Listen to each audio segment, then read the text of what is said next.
Assista esse vídeo até o final que você vai ficar muito impressionado. Um menino sem terra invade um programa da Jovem Pan e faz uma revelação fantástica. Escutem isso aqui. Eu não vou botar a imagem para não dar strike. Mais detalhe, como é que foi? Foi com o celular? A gente tá falando do presidente Bolsonaro, foi vendo vídeo do Bolsonaro, foi com a leitura, foi com a igreja, como é que foi? E também quando você se decidiu pra... Você teve algum receio? Falou assim, pô, se eu sair, eu vou, né, ter algum tipo de receio até se acontecer alguma coisa com seus pais? Quando eu comecei a me libertar das ideologias a que eu sofri no movimento, eu saí do assentamento para trabalhar, porque lá não havia nenhum tipo de emprego, nenhum, absolutamente nenhum. Então, ou eu me tornava um militante, que eu não tinha intenção, ou eu saía de lá e ia trabalhar. Quando eu fui pra cidade, olha que até assim engraçado, né? Porque na época eu comecei eu lembro que no Facebook, em 2017, ele começou a surgir muito a questão da direita e esquerda, que não havia tanto esse debate antigamente. Por incrível que pareça, eu comecei a seguir MBL. Por incrível que pareça, que parecia de direita pelo menos na época. O Marco Antônio também era do... Todo mundo foi enganado. Privilegiado. Só para esclarecer, os caras atrapalham a entrevista. Eu votei no Kataguiri e no Mamãe Falei. E é o maior arrependimento da minha vida. Foi isso. Eu achava que em Kataguiri, Mamãe Falei, era tudo de direita. Mas eles vendiam muito bem essa ideia na época, né? Eram muito engajados, inclusive. E aí eu falei, cara, peraí, existe direita? O que é direita? Comecei a pesquisar. E nesse processo eu já começo também depois a entrar na questão acadêmica da teologia. Comecei a entrar no seminário, né, e comecei a fazer um curso teológico, bacharel. E aí eu começo a perceber que quando eu olhava para a Escritura Sagrada e eu comparava com as ideologias, pô, mas a Bíblia não apoia aborto.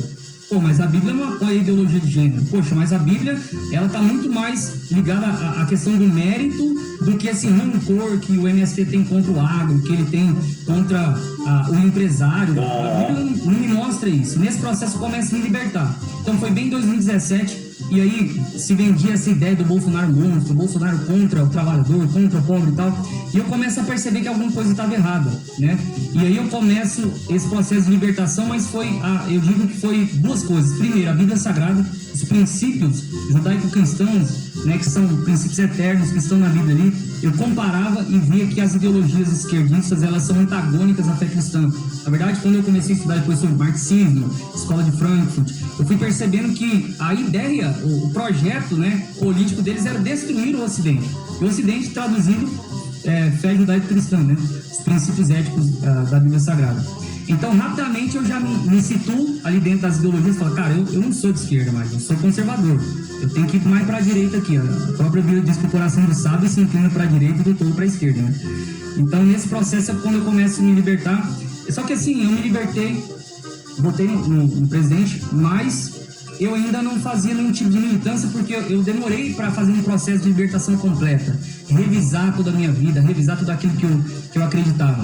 Porque tem uma questão que eu acho importante falar aqui, inclusive quando eu estava nessa conversa com o presidente, ele me perguntou isso, eu acho importante mencionar. Como eu disse, quando você entra no acampamento, o pai vai para a segurança, a mãe para a educação e tal, e a criança, o jovem adolescente, vai para a cultura. Preste atenção. O jovem adolescente vai para a cultura. E na cultura é onde tudo acontece.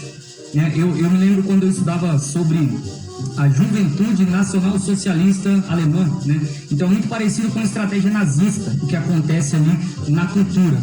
A ideia da propaganda, né? Da repetição. Você começa a vender uma ideia. E o jovem, o adolescente, hoje eu entendo por que eles fazem isso, ele está num momento da vida onde ele quer viver por algo maior, ele quer comprar uma ideia, quer comprar uma causa, né? Alguém disse que se você não é esquerdista ou de esquerda até os 20, você não tem coração. Se você não é de direita ou conservador acima dos 20, você não tem cérebro, né?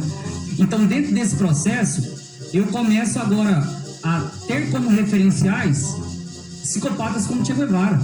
Pra mim, cara, Che Guevara, tinha camiseta de Fidel Castro. Então, na cultura, eles fazem ali os teatros, né? As místicas que eles chamam, toda aquela parada meio cabulosa que a gente nunca entende muito bem. E nesse processo de doutrinação é muito forte. Só que tem algo que é muito importante, que é o chamado encontro sem terrinha. No encontro sem terrinha, todas essas crianças, jovens, adolescentes são levados para uma fazenda, geralmente escondida ali, num lugar bem remoto, e aí há um processo intenso de doutrinação. Você passa ali 15 dias, né, ouvindo palestras, tendo cartilhas, aí você vai ter acesso a materiais como, por exemplo, o Manual do Guerreiro Urbano de Carlos Marighella. Pra criança, velho. Você vai cantar a música do movimento ali de punho cerrado. Bom, pro vídeo não ficar muito longo, deu para vocês entenderem, né, o que é o movimento sem terra, o que é o comunismo, né? Um abraço, meus amigos.